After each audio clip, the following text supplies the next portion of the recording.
Jericho inimbita ng kanyang JF na si Janine Gutierrez sa birthday celebration ng lula na si Pilita Corrales at hinarana ni Iko itong si Pilita ng kantang Change the World. So parang siguro yung kanta na yan hindi lang para kay Pilita kundi para din kay Janine. So anong sa inyo dito, Marites? Tama ako, di ba? Isa ang kapamilya aktor na si Jericho Rosales sa naging bisita sa 85 birthday celebration ng OPM icon at veteran actress na si Pilita Corrales. Narito ang ilang kaganapan sa selebrasyon ng kaarawan ng veteranang actress-singer at tinaguriang Asian Queen of Song sa Instagram page. So, syempre naroon si Jericho dahil inimbita at isinama siya ng kanyang girlfriend na si Janine Gutierrez, isa pa sa mga apo ni Pilita. Sa ilang litrato binahagi ni John Knight sa kanyang IG account na kuha sa 85th birthday ni Miss Pilita ay may makikita nga ang pakikipagbanding ni Iko sa pamilya ni Janine. Ay, syempre may relasyon na makipagbanding talaga.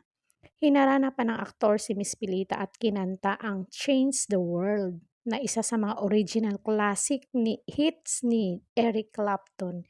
In It's an honor to be here. I'm going to sing a song for you. It's called Change the World because my mother sings your songs and Janine knows about this. Ang mensahe ni Jericho sa lola ni Janine bago kumanta. Bukod kay Iko, may mga bisita din si Pilita na sina Martin Rivera, Gary Valenciano at Dolce.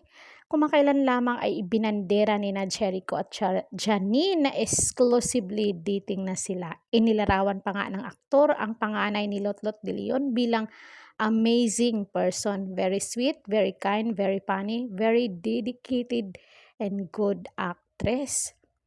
Sa isang panayam kay Janine na itanong ang dalaga kung ano ang masasabi niya sa mga papuring ibinigay sa kanya ni Jericho bilang tao at bilang isang actress.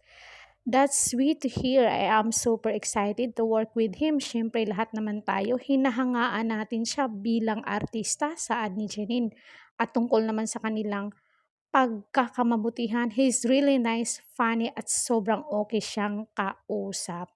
Of course, everybody knows he's such a good person at na-enjoy ko din yung mga eksena namin together which is funny because most of the scenes we tape, nag-aaway kami. Masaya na off-cam, it's the opposite. I think he's great. It's been funny getting to know and hanging out with him outside of work. Masaya naman, ikwinento ng dalaga na ang tinutukoy ay ang bago nilang teleserye. So, aabangan natin yung dalawa dito sa Lavender Field, si Iko at Janine Gutierrez. So, anong masasabi nyo dito? Comment down kayo dyan mga marites para malaman natin kung ano ang naging pahayag nyo dito.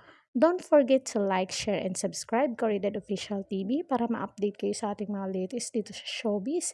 Ring bell all niya ako. Hanggang sa muli and thank you so much.